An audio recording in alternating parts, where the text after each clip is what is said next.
नमस्कार, आप देख रहे हैं न्यूज 24। मैं हूं विपनेश माथुर। भारत में अमेरिकी रिसर्च कंपनी हिंडनबर्ग के ताजा खुलासे ने देश का सियासी पारा हाई कर दिया है। एक तरफ विपक्ष सत्ता पक्ष से इस मामले में सफाई के साथ साथ जांच की मांग कर रहा है, तो वहीं दूसरी तरफ बीजेपी ने इसे राष्ट्रवाद से जोड़कर कांग्रेस और तमाम विपक्षी दलों को ही कटघरे में खड़ा कर दिया है। हालांकि हिंडनबर्ग की रिपोर्ट की क्या है सच्चाई और आखिर किस कड़ी को आधार बनाकर हिंडनबर्ग सेबी चीफ को घिर रहा है, क्या इसके पीछे कहीं हिंडनबर्ग की कोई गहरी साजिश तो नहीं? देखिए हिंडनबर्ग की hidden file. One is a JPC inquiry on Adani Mecascom in which the Prime Minister is fully involved. मुद्दे हिंडनबर्ग ने उठाए हैं, उसका बिंदुवार जवाब सेबी कब देगा, प्रधानमंत्री कब देंगे, निर्मला सीतारमन जी कब देंगी, हम उस तारीख की इंतजार कर रहे हैं। देश को आर्थिक अराजकता की ओर ले जाने की एक बहुत बड़ा षड्यंत्र है। मैं इस पे थोड़ा गहराई में आपके साथ इसके बारे में चर्चा करनी पड़ेगी, ये फाइट से काम नहीं होगा। अपने खुलासे से पूरी दुनिया में धमाका करने वाले शॉर्ट सेलर और रिसर्च एजेंसी हिंडनबर्ग एक बार फिर सुर्खियों में।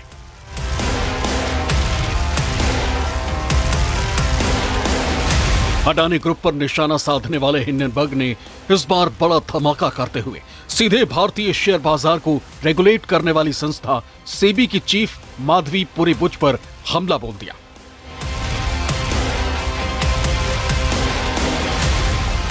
हिंडनबर्ग ने माधवी बुच पर आरोप लगाते हुए कहा है कि अडानी ग्रुप की जांच में सेबी चीफ ने सख्ती नहीं बरती और साथ ही साथ यह आरोप भी लगाया कि अडानी ग्रुप से जुड़ी ऑफशोर कंपनी में हिस्सेदारी है।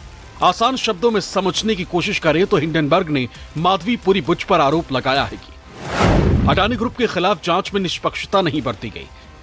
सबूतों के बावजूद अडानी ग्रुप पर कार्रवाई नहीं हुई। अडानी ग्रुप के ऑफशोर फंड्स के खिलाफ एक्शन नहीं हुआ क्योंकि बुच दंपत्ति के अडानी ग्रुप से जुड़े ऑफशोर एंटिटी में हिस्सेदारी है। एक तरफ हिंडनबर्ग के खुलासे वाले बम ने सेबी चीफ की परेशानी बढ़ा दी, तो वहीं दूसरी तरफ विपक्ष लगातार इसको लेकर सरकार को घेर रहा है, इसके निष्पक्ष जांच की मांग कर रहा है, साथ ही साथ इस मामले को लेकर देश भर में आंदोलन करने की बात कह रहा है। We had convened a meeting of AICC General Secretaries, in charges and PCC Presidency under the leadership of Honorable Congress President Mallikarjuna Kharge ji. One of the biggest scam is happening in the country nowadays is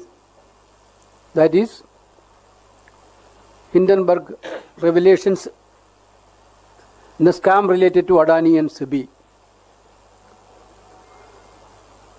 We unanimously decided to have a national-wide agitation on this issue, demanding two things.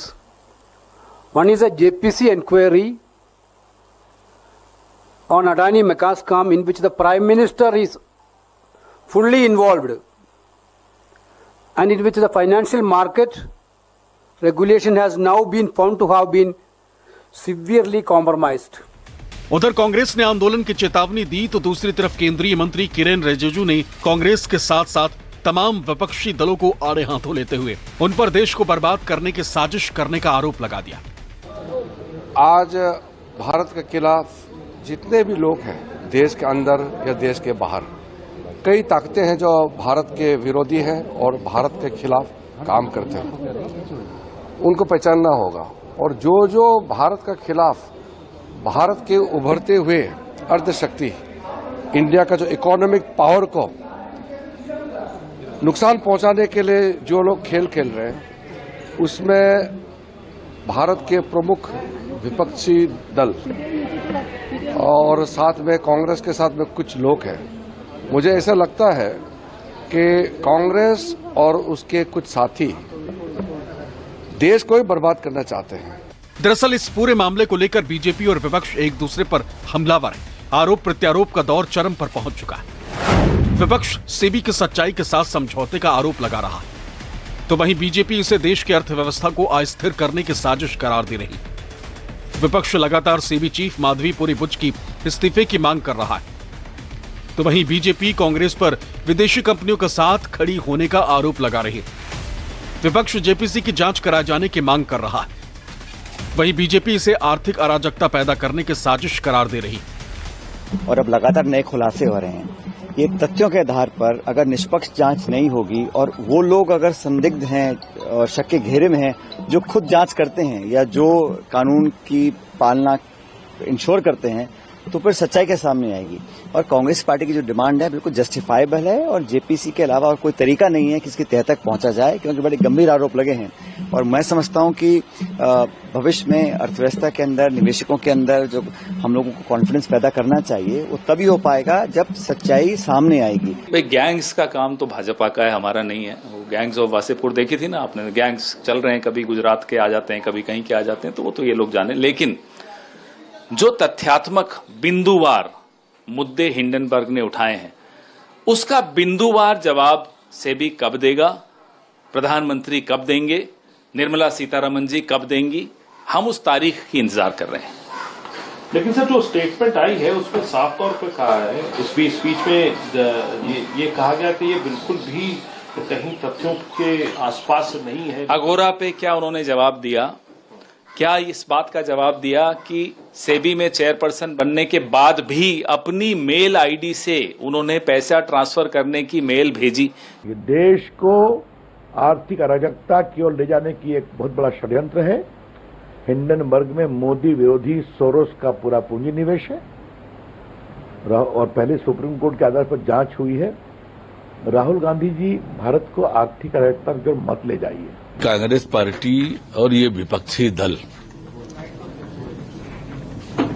लगातार इस बात की कोशिश करते हैं कि दुनिया के सामने भारत की मान सम्मान और प्रतिष्ठा को क्षति पहुंचाए।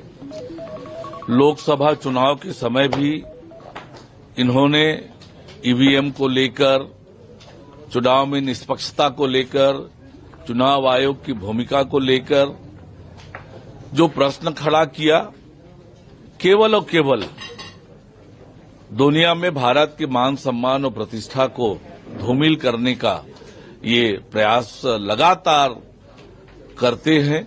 दरअसल जो आरोप हिंडनबर्ग ने माधवी बुच पर लगाए, उसे जानना और समझना भी जरूरी हो जाता है। इसे समझने के लिए इस चार्ट को जरा गौर से देखिए। एक तरफ सेबी चीफ माधवीपुरी बुच और उनके पति धवल बुच हैं, तो दूसरी तरफ विनोद अडानी। बुच दंपत्ति ने साल 2015 में ग्लोबल डायनामिक्स अपॉर्चुनिटीज फंड्स में इन्वेस्ट किया, जिसे IIFL कैपिटल प्राइवेट लिमिटेड संचालित करती है। ये IPE प्लस फंड 1 है। लेकिन दूसरी तरफ अडानी ग्रुप में 2 कंपनियों का इन्वेस्टमेंट है, जिसकी जांच सेबी को सौंपी गई। ये कंपनी है इमर्जिंग इंडिया फोकस फंड और EM रिसर्जेंट फंड, और इसके बेनिफिशियल ऑनर है मॉरिशस की ट्राइडेंट ट्रस्ट कंपनी, जिससे ग्लोबल अपॉर्चुनिटीज फंड संचालित करती है। ये वही कंपनी है जिसमें विनोद अडानी की कंपनी, जो कि 2010 में बनी थी, asset trade and investment private limited ने $100 मिलियन साल 2012 में लगाया था। Asset trade and investment private limited वही कंपनी है जो कि ग्लोबल डायनामिक्स अपॉर्चुनिटीज फंड से जुड़ी। और हिंडनबर्ग का आरोप है कि इसी फंड का इस्तेमाल विनोद अडानी ने किया और इसे आधार बनाकर वो लगातार माधवीपुरी बुच को घेरने की कोशिश कर रहा है। सेबी चेयरमैन ने कहा है कि 2015 के पहले वो सिंगापुर की प्राइवेट सिटीजन थी। उनके जो भी इन्वेस्टमेंट थे, चाहे अगोरा में थे या चाहे IIFL के थ्रू थे, वो सब सेबी चेयरमैन बनने के पहले थे। सेबी चेयरमैन बनने के पहले उन्होंने अपनी होल्डिंग्स को अपने हस्बैंड की तरफ ट्रांसफर कर दी थी।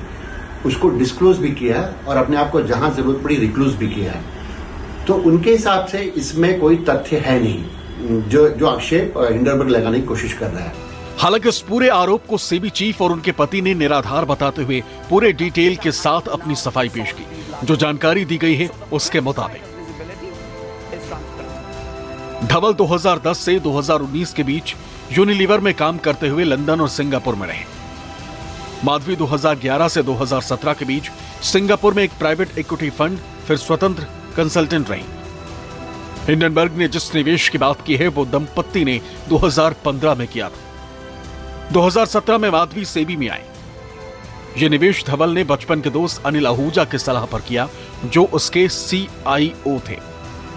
2018 में आहूजा ने यह फंड छोड़ दिया। तब तक इस फंड ने अडानी समूह की किसी कंपनी के बॉन्ड इक्विटी में निवेश नहीं किया था। धवल बुच 2019 में ब्लैकस्टोन से जुड़े। वो फंड की रियल एस्टेट विंग में नहीं थे। तब तक माधवी सेबी की चेयरमैन नहीं बनी थी। धवल ने जब सिंगापुर स्थित फंड की संयुक्त हिस्सेदारी को अपने नाम किया तो इसकी जानकारी सेबी के साथ सरकार को दी थी। एक तरफ माधवीपुरी बुच और धवल बुच ने अपना पक्ष साफ किया तो वहीं दूसरी तरफ इन जवाबों को आधार बनाकर हिंडनबर्ग ने नए सवालों के साथ साथ कई आरोप भी सेबी चीफ और उनके पति पर चस्पा कर दिए। पहला, बुच के अनुसार वो दोनों कंसल्टिंग कंपनियों, एक भारतीय यूनिट और एक सिंगापुर यूनिट से 2017 सेबी में नियुक्त होते ही हट गई थी, लेकिन मार्च 2024 की शेयर होल्डिंग बताती है कि अगोरा एडवाइजरी इंडिया में माधवी की 99% हिस्सेदारी है। दूसरा, बुच 16 मार्च 2022 तक अगोरा पार्टनर्स सिंगापुर की 100% शेयरधारक बनी रही और सेबी के मेंबर के रूप में अपने कार्यकाल के दौरान वो इसकी मालिक रही।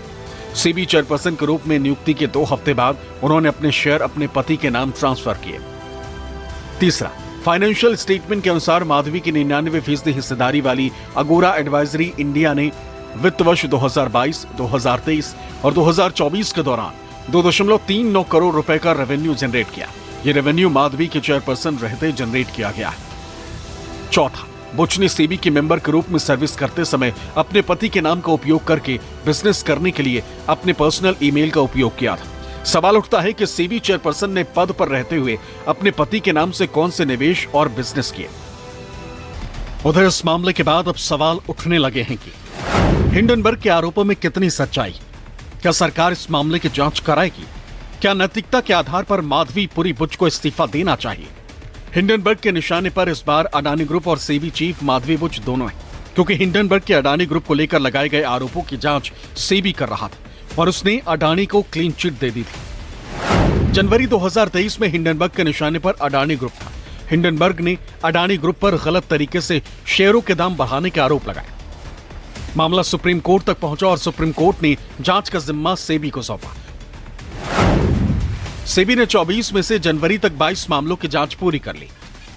एक जांच मार्च में पूरी कर ली गई, वहीं एक जांच पेंडिंग है। सुप्रीम कोर्ट ने सेबी की जांच को सही पाया और कहा कि 22 मामलों में छानबीन की जानकारी से सेबी की निष्क्रियता का संकेत नहीं मिलता। सेबी के कदम से यह भरोसा मिलता है कि सेबी व्यापक छानबीन कर रही। उधर सियासी संग्राम के बीच अडानी ग्रुप ने अपने बयान में कहा है कि सेबी प्रमुख से अडानी ग्रुप के कारोबारी रिश्ते नहीं, सेबी प्रमुख के साथ ग्रुप का लेन देन नहीं। विदेशी होल्डिंग पर उठाए गए सवाल बेबुनियाद है। विदेशी होल्डिंग का स्ट्रक्चर पूरी तरह पारदर्शी, इसका इस्तेमाल धन के हेरफेर के लिए नहीं किया गया।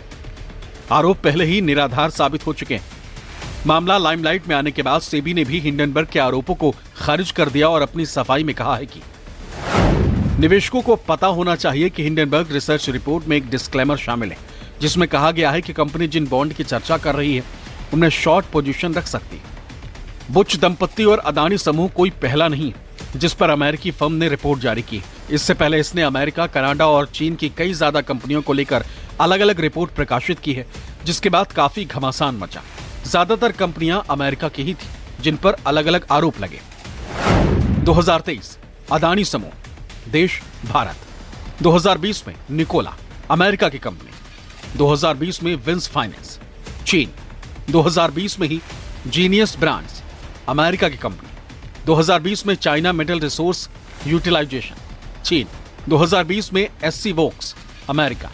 2019 में ब्लूम एनर्जी, अमेरिका। 2018 में लिबर्टी हेल्थ साइंसेस, अमेरिका। 2018 में ही एफ्रिया, कनाडा।